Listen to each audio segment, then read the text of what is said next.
Sir బాచుపల్లిలో ఒక murder జరిగింది sir. అంటే సాఫ్ట్‌వేర్ జాబ్ చేస్తున్న తన భార్యని భర్తే అతి దారుణంగా చంపడం జరిగింది. అసలు ఏం జరిగింది ఈ ఇష్యూలో సార్? యాహ్! మన హైదరాబాద్‌లో బాచ్‌పల్లిలో యాక్చువల్‌గా ఇది మే 4థ్ జరిగిందని చెప్తున్నారు. బట్ లేట్‌గా నిన్న అరెస్ట్ చేశారు. ఎందుకంటే అతను తప్పించుకున్నాడు. నిన్న అరెస్ట్ చేశారు. అందుకని నిన్ననే ఇది న్యూస్ వైరల్ అయింది. యాక్చువల్‌గా చంపింది మాత్రం ఈ మంత్ 4థ్. బాచ్‌పల్లి ఏందంటే నాగేంద్ర భరద్వాజ్, మధులత అనే ఇద్దరు భార్యాభర్తలు. వాళ్ళకి 1 ఇయర్ బేబీ ఉంది. 2020లో పెళ్ళయింది. సో అమ్మాయి చాలా అందంగా ఉంది. అబ్బాయి కూడా అందంగా ఉన్నాడు. సో ఆ అమ్మాయి జాబ్ చేస్తుంది కూడా, సాఫ్ట్‌వేర్ జాబ్ చేస్తుంది. అయితే ఆ అమ్మాయిని ఇతను అతి దారుణంగా చంపాడు. సుత్తితో తల మీద కొట్టి, కత్తితో గొంతులో పొడిచి చంపాడు. చంపిన తర్వాత చనిపోయిందని నిర్ధారించుకున్న తర్వాత బాడీని ముక్కలు ముక్కలు చేద్దాం అనుకున్నాడు. బట్ అది కుదరలేదు. దాంతో వంటింట్లో ఈ బాడీని పెట్టి గ్యాస్ ఇప్పి దాన్ని గ్యాస్తో పేల్చేద్దామని కూడా ట్రై చేశాడు. కానీ అది కూడా వర్కౌట్ అవ్వలేదు అని చెప్తున్నారు. దాని తర్వాత బాడీని ఎక్కడో బయటపడేసి ఇతను వీళ్ళ ఇంట్లో వాళ్ళు పారిపోయారని చెప్తున్నారు. బట్ దాని తర్వాత పోలీసులు పట్టుకున్నారు. అయితే వీళ్ళ అమ్మ నాన్న చెప్పేది, ముఖ్యంగా ఆ అమ్మాయిల నాన్న రంగనాయకులు, ఆయన నిన్న మీడియాతో మాట్లాడారు. ఆయన ఏమంటున్నా అంటే ఎందుకు చంపారు అన్నప్పుడు వాళ్ళు ఎప్పటి నుంచో కూడా, పెళ్ళైనప్పటి నుంచి కూడా వరకట్నం సరిపోలేదని వేధిస్తున్నారు. ఇతనే కాకుండా వీళ్ళ అమ్మ నాన్న కూడా వేధిస్తున్నారు. మా పాప చెప్పింది, మేము కొంత కౌన్సిలింగ్ చేసాము మా అల్లుడికి, అమ్మాయి జాబ్ చేస్తుంది, నీకు సరిపోయేంత ఇచ్చాము, ఇంకా ఎందుకు, మీరు ఉన్నది నువ్వు ఒక కొడుకు, నీకు భార్య ఉంది, సో ప్రశాంతంగా ఉండండి, మా వల్ల అయిన స్థాయి మాకంటే ఎక్కువే, మా వల్ల అయిన దానికంటే ఎక్కువే మేము పెట్టాము అని మేము ఎక్స్ప్లెయిన్ చేసాము. సరే మారుతారనుకున్నాము, అతను మారుతాడులే అనుకున్నాము, కానీ ఇలా చేస్తాడు అనుకోలేదు అనేది వాళ్ళు చెప్పారు. అతను ఏడుస్తున్నాడు. ఎందుకంటే మేము మా ఒకే కూతురు అల్లారుముద్దుగా పెంచుకున్నాము, ఇంత ఘోరంగా చంపాడంటే మేము ఊహించుకోలేకపోతున్నాం అనేది చెప్తున్నారు. వాళ్ళు కఠినంగా శిక్షించాలని చెప్తున్నారు. సో ప్రధానంగా ఇక్కడ చూస్తే అత్యాశ అనేది కనబడుతుంది. అంటే ఇవాళ ఏంటంటే కోరికల అనంతం అయిపోయింది. ఎందుకంటే కన్జ్యూమర్ ప్రపంచం మనకి ఎంతన్నా ఉంది. ఇప్పుడు వాచ్ 100 రూపాయలకి వాచ్ దొరుకుతుంది, ₹1,00,00,000, 300 కోట్లు అనేది మొన్న చదివాను, 300 కోట్ల వాచ్ అని. సో అలాగా అంతం లేదు దీని కోరికకు. సో అందువల్ల మనకి ఈ మధ్యకాలంలో గత 10-20 ఏళ్లలో చూస్తే వరకట్న హత్యలు ఇంకా పెరిగాయి. మేము పౌరొక్కల సంఘంలో పనిచేస్తున్నప్పుడు చాలా చూశాను మేము ఇట్లాగా. అప్పుడు కూడా ఉండేవి. కానీ ఈ మధ్య ప్రధాన కారణం ఏంటంటే, అప్పుడేంటంటే మినిమం కట్నం సరిపోలేదనే ఉద్దేశం ఉండేది. ఇప్పుడు ఎంత కట్నం ఇచ్చినా, అమ్మాయి ఎంత సంపాదిస్తున్నా ఇంకా డిమాండ్ చేయడం అనేది కనిపిస్తుంది. సో అది కూడా ఇప్పుడు అతను సంపాదించుకోగలిగితే ఓకే, అమ్మాయి కూడా ఎలాగో జాబ్ చేస్తుంది.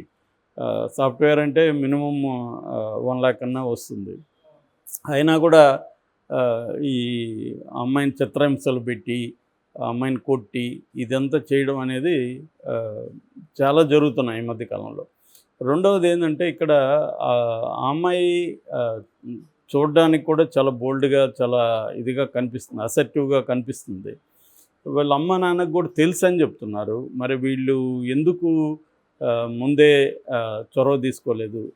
వాళ్ళ నాన్న రంగనాయకులు ఏం చెప్తున్నారంటే, మేము ఆల్రెడీ పోలీస్ కంప్లైంట్ కూడా ఇచ్చాము బాచ్‌పల్లి పోలీస్ స్టేషన్లో అని చెప్తున్నాడు. మరి ఆ స్థాయి ఉన్నప్పుడు అతన్ని వదిలేసి వచ్చేసి ఉండొచ్చు కదా అనేది అనిపిస్తుంది మనకి. కానీ మరి కారణాలు తెలియదు. అమ్మాయి అతన్ని వదిలేసి రాలేదు. సో చాలామంది ఏంటంటే, ఇప్పటికి కూడా మనం పవిత్ర, శిల్ప, చందు ఈ ముగ్గురి విషయంలో కూడా చెప్పుకున్నాం. శిల్ప కూడా అతన్ని వదిలేసి ఎందుకు రాలేదు, రోజు అతని దగ్గర 5-6 ఏళ్ళ నుంచి ఎందుకు రోజు దెబ్బలు తింటుంది అనుకున్నప్పుడు ఆమె చెప్పిన కారణం ఏంటంటే, మా బంధువులంతా తెలిస్తే ఇది నాకు ఇబ్బంది అవుతుంది, వాళ్ళందరూ నన్ను ఒక రకంగా చూస్తారు, నాకు ఒక ఆడపిల్ల ఉంది, ఆడపిల్ల భవిష్యత్తును దృష్టిలో పెట్టుకొని నేను భరించానని చెప్తుంది. నిజానికి ఇలాంటి వాళ్ళకి కౌన్సిలింగ్ ఇవ్వాల్సిన అవసరం ఉంది. ఎందుకంటే ఎవరో ఏదో అనుకుంటారని నీ లైఫ్ని రూయిన్ చేసుకోవడం అనేది మూర్ఖత్వం తప్ప ఇంకోటి కాదు. ఎందుకంటే నువ్వు గట్టిగా ఉంటే నీకు సపోర్ట్ చేసేవాళ్ళు ఎలాగో సపోర్ట్ చేస్తారు, సో లేని వాళ్ళు ఎలాగో చేయరు.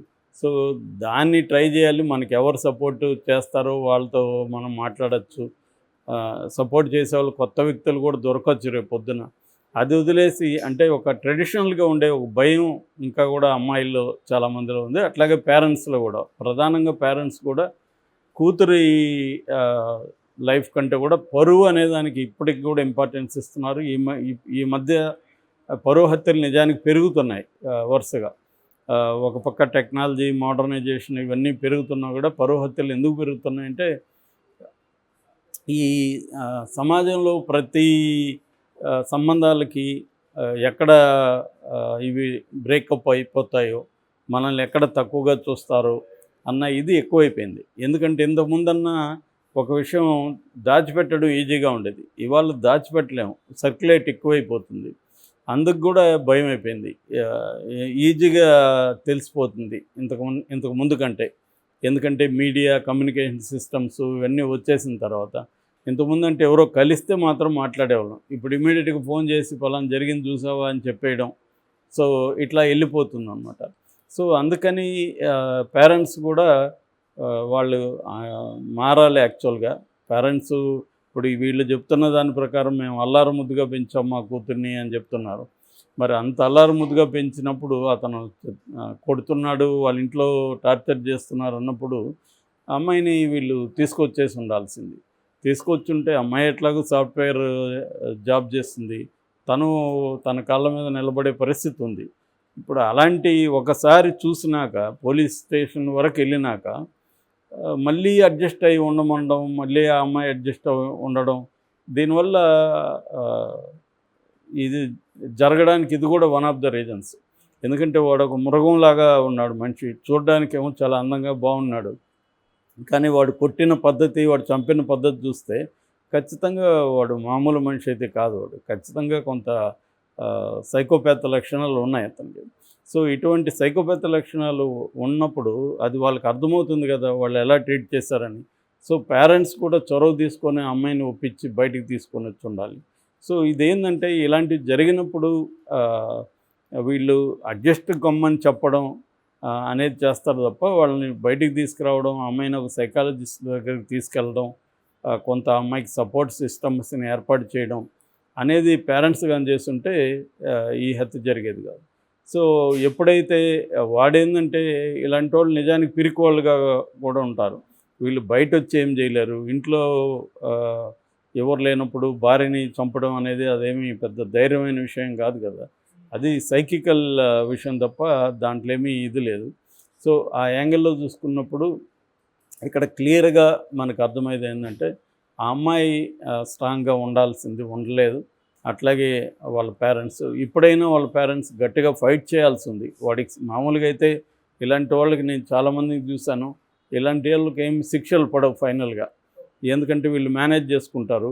విక్టిమ్స్ పేరెంట్స్ ఏం చేస్తారంటే ఎట్లాగో మన బిడ్డ చనిపోయింది, ఇంకా మన బిడ్డ రాదు కదా ఎందుకు అనుకొని వీళ్ళు కూడా మెల్లగా సైలెంట్ అయిపోతారు.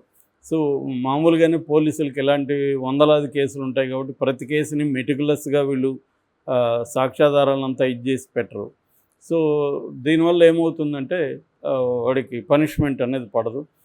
నాకు తెలిసి ఇంకొక 1 monthలో బెయిల్ మీద బయట వచ్చేస్తాడు. ఎందుకంటే నేను ప్రత్యక్షంగా చాలామందిని జైల్లో ఉన్నప్పుడు ఇలాంటి భార్యలను చంపిన కేసును చూసి